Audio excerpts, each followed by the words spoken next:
Let's now explore how PowerShell becomes your ultimate tool set for streamlining the management of advanced file services.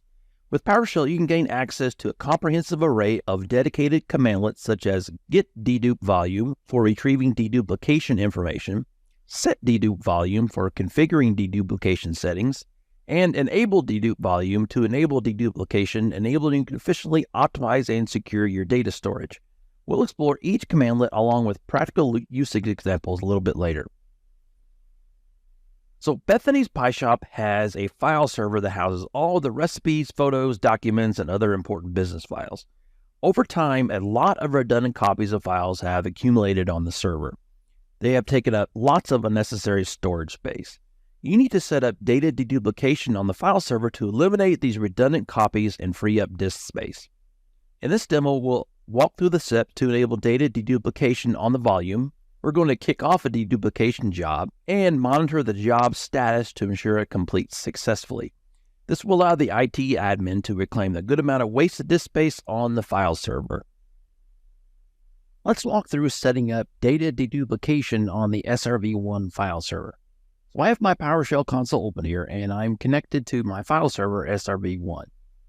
Well, first, I need to confirm that the data deduplication feature is installed. This provides me the functionality needed to enable and run deduplication.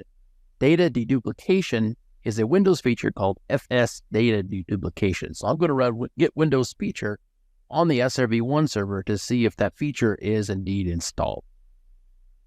All right, looks like it is not installed.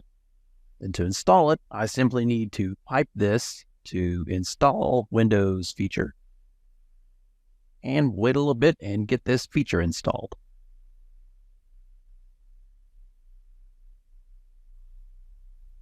Like it has been successful. Now the volume I want to free up some space on is usually at the E volume. So let me just see if there's anything on the E volume right now. It may not be mounted. No, it's not mounted yet. So what I need to do is mount this volume. And in this case, I'm just using a demo disk, so I don't have to make any changes to my actual volumes on my server. I just have a volume as a VHDX file, and I'm going to be using that for deduplication. All right, so now that it's mounted, it is the E drive, and we are good to go now.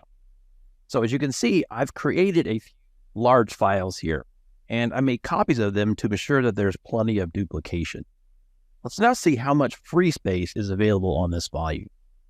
All right, using get volume with the drive letter of E, I should see how much free space is available. Looks like there is 32.89 gigabytes available on a roughly 50 gig volume, okay? We have a starting point. Let's see if we can squeeze out any more space from this volume. Data deduplication needs to be enabled on the volume first. We can do that with the enable dedupe volume commandlet.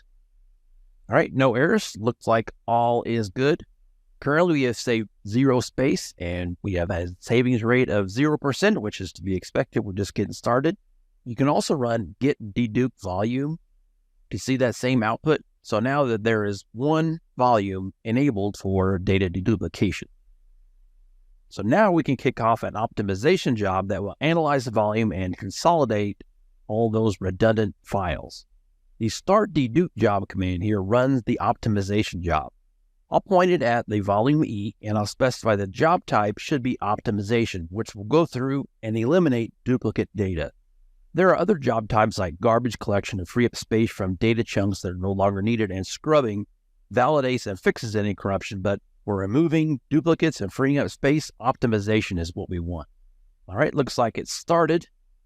So now we can monitor the progress with the get dedupe job command. Progress is 0%. Progress is 100%. Looks like it has completed. Still freeing up. There we go. When it doesn't return anything, that means it is 100% completed. Now, let's check the volume and see what the free space looks like. 42.78. And what were we before? Looks like we were at 32.89. So we saved about 10 gigs in that dedupe job. That's pretty good. Depending on the type of data that you have, depends on the space that it's going to remove the duplication from. During my testing, I've done it on simply text files. You could really clean up a lot of space with just pure text, but it just all depends on the file type.